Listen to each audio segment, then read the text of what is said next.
Hello, welcome to May's channel update.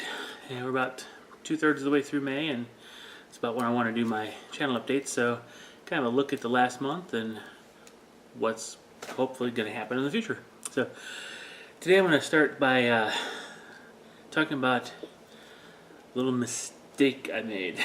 not anything real bad, but it's kind of weird when you look at it.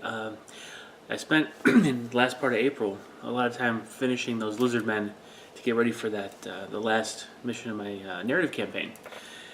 Had a lot of fun writing and preparing for that one. But once I got those models done, I took a little breather. I just took a few moments, thought to myself, okay, now what's next? And I looked at my shelf. There's a few things I knew I had in my queue. Didn't know really what I wanted to do, except I knew I needed to start working on the bolt action stuff. But with that being a bolt action, it's kind of like almost scale models.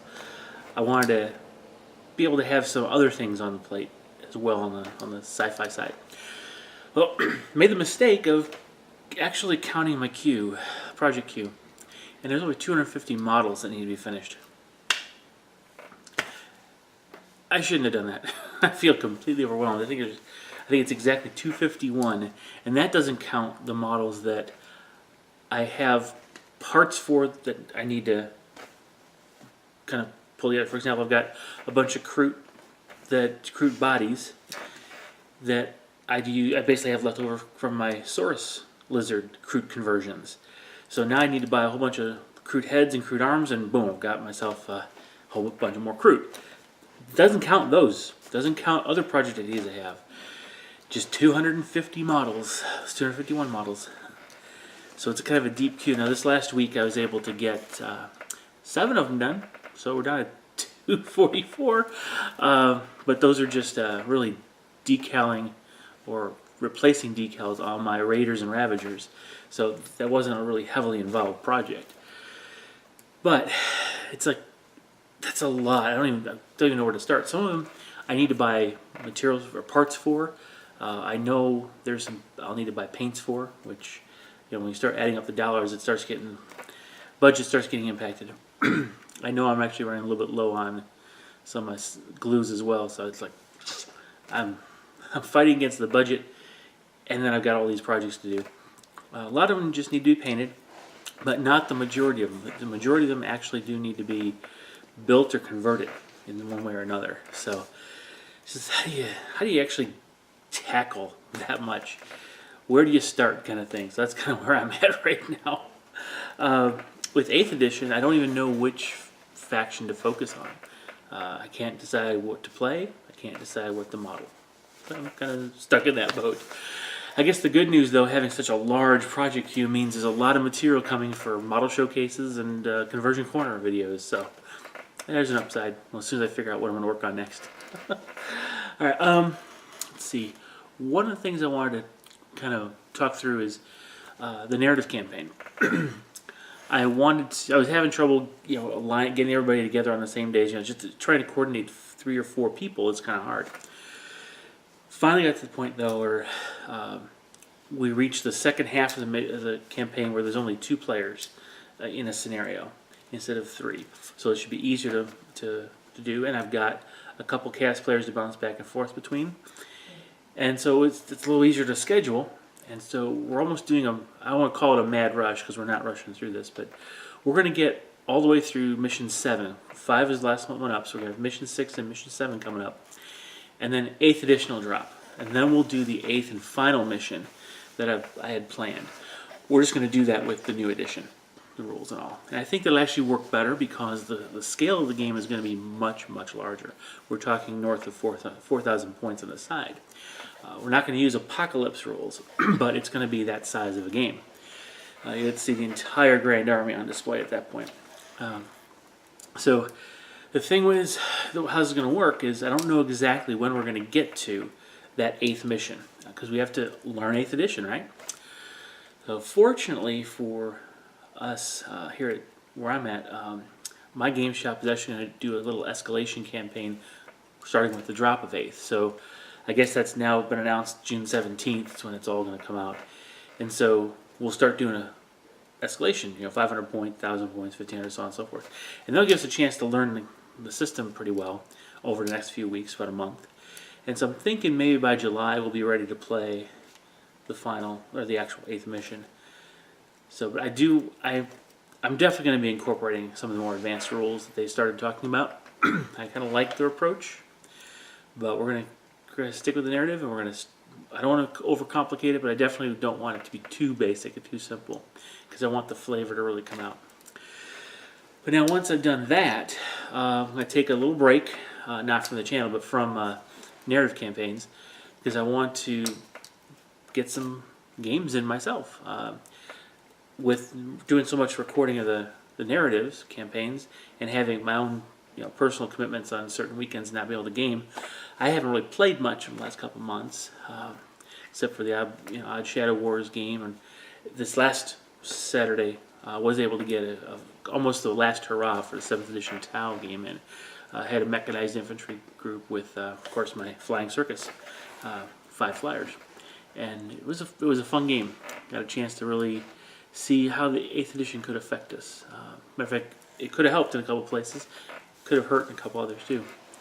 So, but once I've kind of got some of those under my belt, and hopefully I'll also be doing some more saber duels or saber epic bat reps over that time too. We'll probably reach the fall before we'll start up the next narrative campaign, which is a Dark Eldar story I call Cabal Rising, which is a story of a Archon wannabe that gets exiled after a failed coup in one of the cabals, and decides to start his own cabal with the loyal followers that survived the failed attempt, and he rebuilds his forces and basically creates his own cabal, still with a goal of overthrowing his prior Archon and essentially taking over that cabal as well. That's the story. Hopefully we'll start that in the fall.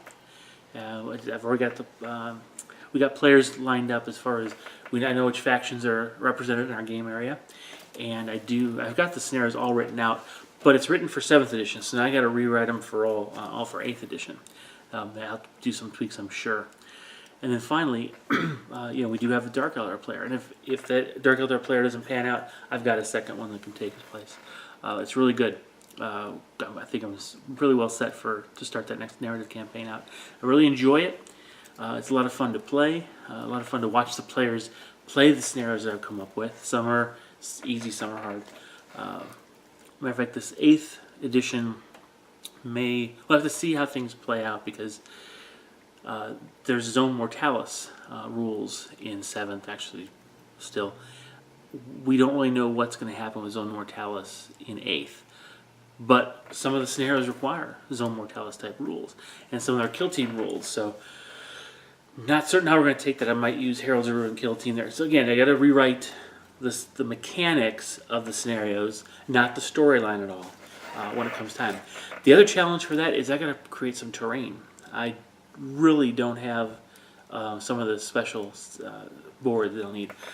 Some of it actually occurs in Komara itself, so I need to actually have Dark Eldar tables, and we don't really have those at the game store. And I need Dark Eldar buildings and architecture, what have you. So there's a lot in the back of my mind I've got to do to prepare for this, actually get some terrain built. So money's obviously going to be tight, so I'm going to have to figure out how to make this happen. But I want it to happen. Yeah, so when we do the escalation campaign, though, I have a thought that I'm going to actually create an 8th learning curve series. I don't want, not necessarily, maybe it's 8th edition learning curve series. I haven't titled it out yet, but a kind of a learning curve series of videos. I don't know how the game group will feel about me videoing, taping so much, but these will be us playing the 8th edition and learning it as we go. I'm trying not to include rule mistakes, but if they are, I'm going to try to catch them and make note of them. And then, because my biggest thing here is I know there's going to be some real changes in the way you play the game. Not the rules as much, but how you actually use the models you're so used to using already. And going through that effort of learning and seeing how it plays out on the table and what actually might happen under 8th it might be useful for others to see players run into those situations and see the impact of 8th edition on the way armies are played. So I don't know, it's just a thought. I'm hoping to go ahead now. It'll only be whoever plays against me. Now, in that case, no promises about painted models, because again, these are learning videos as we learn 8th. So they're not like my Saber Epic and Saber Duel Bat Reps or Narrative Campaign, where the painted models are extremely important to the tabletop experience. My goal is really, in this case, to help us all learn 8th edition better and how it affects our various armies. That's the thought. Hopefully it'll play out that way. Okay, so obviously the biggest news around is the 8th edition coming out. We're probably getting all tired of seeing these little dribbles and dribbles and drips and drizzles coming out of rule. Now they're not leaks, but kind of explaining kind of little tidbits of how things are going to play. I just can't wait for it to drop. I don't know if I can wait 3-4 more weeks. Man, it's almost 4 weeks. That's not going to be fun to wait. But I am looking forward to it. I am still hyped. If I look back at what was released over the last couple weeks since my 8th edition video, when they came out with the Tyranid faction thing, they definitely, I could tell my Dragon Masters are going to be a force on their own. They don't need monstrous creatures. They don't need to be allied in with the Eldar anymore. I can use them on their own. The Swarm Lord and Gene Stealer rule changes are going to make my Dragon King and my Sundred Knights very potent.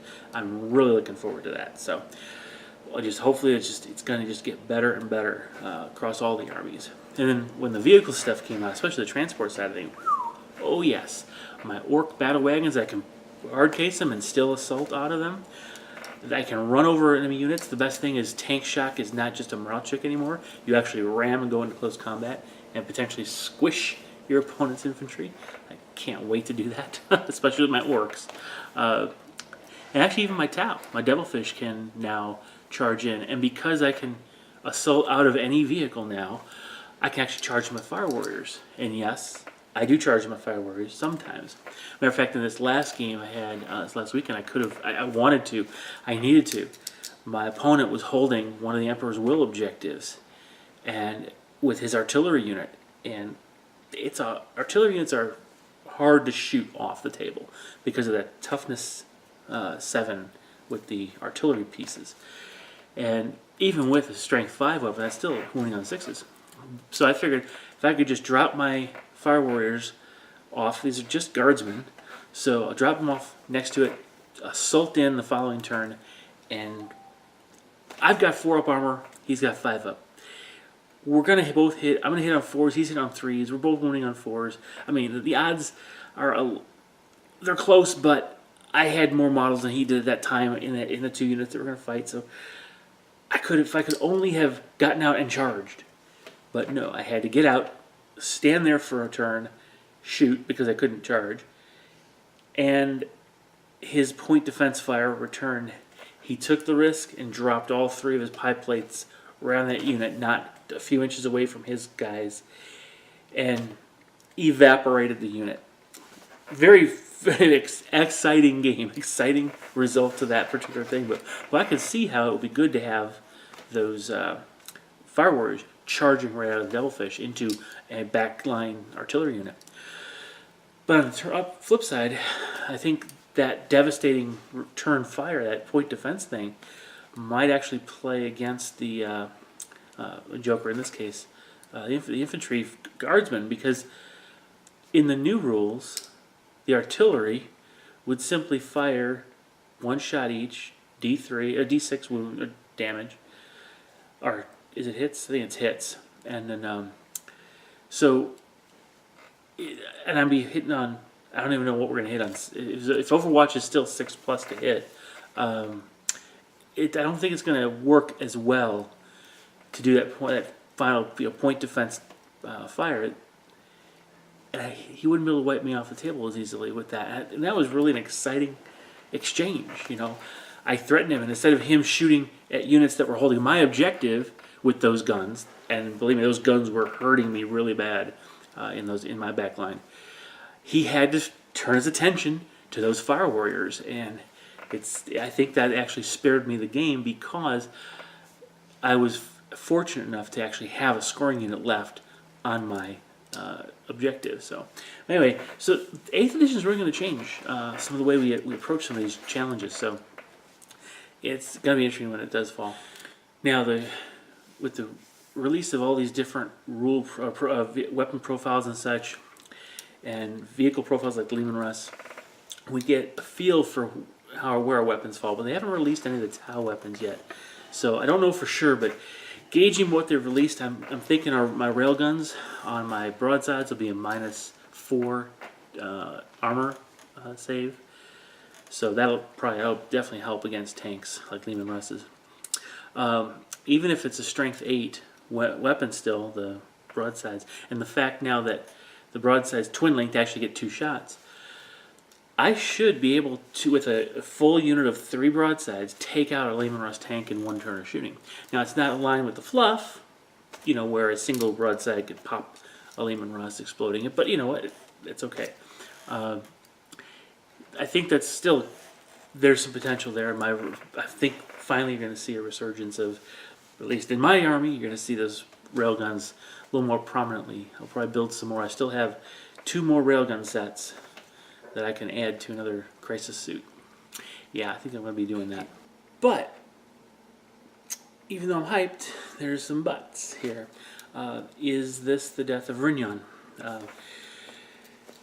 One of my favorite tactics to play in Tau is the whole encirclement concept, coming in from the sides and rear of the enemy's line to provide them with a 360-degree threat.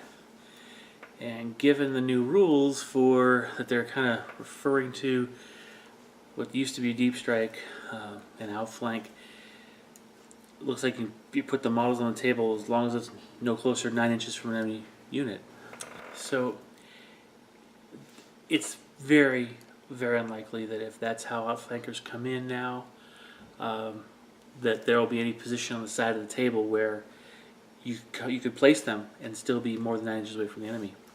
And what's going to happen with the positional relay, which allowed certain just outflanking units to come in from the table edge that the positional relay is within 6 inches of, including the back table edge. Well, again, I mean, I don't think I'll be able to come in, so my Tau tactics may be completely destroyed. I prefer to have a mobile encircling army. I don't like the whole turtle up in a corner and just shoot. It just isn't my style. And I don't want to switch to an all crisis suit army, to get the mobility I want. So we'll have to play that out. But I'm a little nervous. Losing Rignon, potentially losing the positional relay. The other thing, along those lines is with all of these, what seems to be so far, is all of these different rules that allow you to come in later on turn 2 and 3. Simply placing the units on the board, it kind of seems like you're sacrificing the flavor of Deep Strike versus Outflank by simply this one generic effect. You're dropping a unit on the table, pretending it walked on the board edge from the side, or pretending it deep struck, or pretending it came up underground. Now, the deep strike mechanic worked for those type of things, but the outflank idea, just simply appearing on the board, I don't know, we'll have to see. Okay, I'm a little nervous that it's been kind of dumbed down at that point where you lose the flavor of the actual tactic supposedly being represented.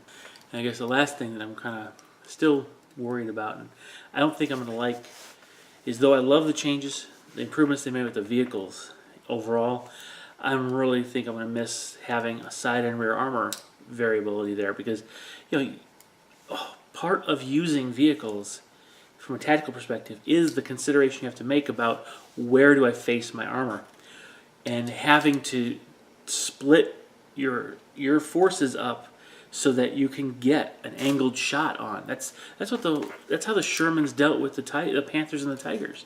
They couldn't go head on, so they had to use the tactics of coming around the sides or ambushing them from a side, baiting them with one unit and quickly running some around the side to get that lucky shot from the side. all that's going to be gone in this new edition. I think that's a lot of flavor that I don't know.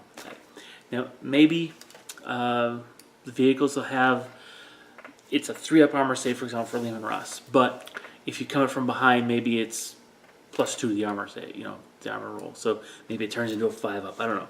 I'm hoping there's something like that. That at least makes it a little bit better. I don't know. We'll see. Because they are using keywords, so you can still have keyword vehicle, keyword monstrous creature. And you can still represent Land Raiders having no modifiers, or Lehman Russ having no modifier front and side, but a rear modifier. Chimeras are -2 front and back, or side and back. It could be anything like that. So, I'm hoping, but I'm nervous. Yeah. But it is a good thing I put off some of my Tactica video as a result of this 8th announcement, because it turns out with this reinforcement perspective, one of the videos I was planning was dealing with area denial, and area denial has many aspects, and one of them has to do with denying the mobility around reserves. And so I'm glad I put that video off for a while. I was supposed to record it back in January, but decided to hold off.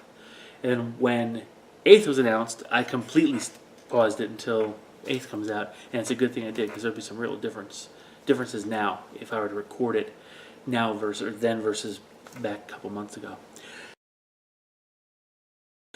Now, one thing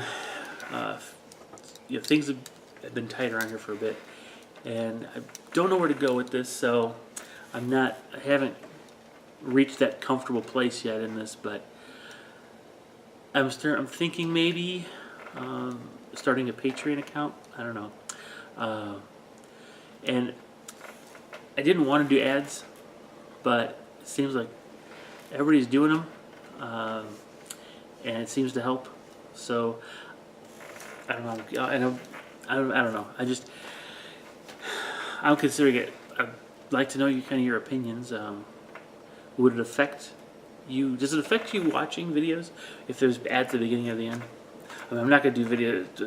Matter of fact, none of my videos will ever have anything in the middle. I do not like being interrupted when I'm in the middle of watching, whether it's a documentary or a bat rep or a how-to. I don't want to be interrupted in the middle with an ad, so I'm not going to do that to anybody. But just let me know, because that might actually help me afford some of these pieces. I mean, the way it stands right now, if I convert the pounds to dollars in some of the prices that have been leaked for what's coming, I need to spend about $125 or $115 to get the objective cards, the core rule book that has the advanced stuff in it and the missions, and the 3 army books I need for my armies. That's a lot. And then of course I've got all these models that I need parts for, and I need modeling clay for the Titanosaur. I need another raider for that. It's like, there's all these things I need. I can't afford it all. Budget's a budget, you're trying to stick within it. So, but I'm thinking, I don't know. So anyway, I'm just gonna bring it up. Curious what you guys might think, if you have opinions or not.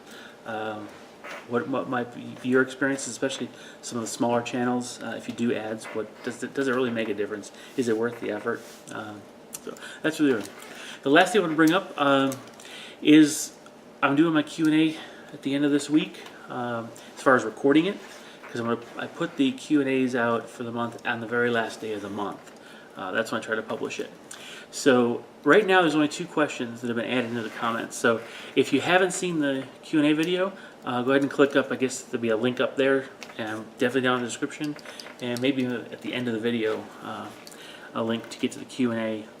So please go out there, fire away some more questions. Let me know what you want to know. It could be anything. I don't have real limits. So go ahead and ask away. So I have more than just 2 questions to answer for this month. All right. But with that's kind of where the channel is right now, and kind of what you're going to see over the course of the summer with narrative campaigns and potentially other bat reps kind of things, and the 8th edition coming out. All right. I don't think I'm going to do any. I'm not planning any rules, reviews kind of thing with 8th edition. But I very well might do codex reviews. Not their codexes. I'll take an index, like the one index I'll get for my army, because I'm pretty sure I can swing $20. I'll get one codex or an index with a couple of my armies, hopefully, and then use that. I'll go through the armies and the impact, before and after, and one video per faction that way. I think I will do that because that will definitely be helpful to everybody, including myself, to try to really get it in my head. So that's coming. I hope you enjoy the content so far. If you want, please, if you haven't already, share, like, subscribe. Share this with your friends especially. Let them know, especially as I get to more of these build videos and the campaign videos as they come out. Let them know. I try to put them up on different forums and Facebook or what have you, but spread the word. Alright, so I'll see you in the next video, whatever that one happens to be. Thanks a lot for watching. Bye-bye.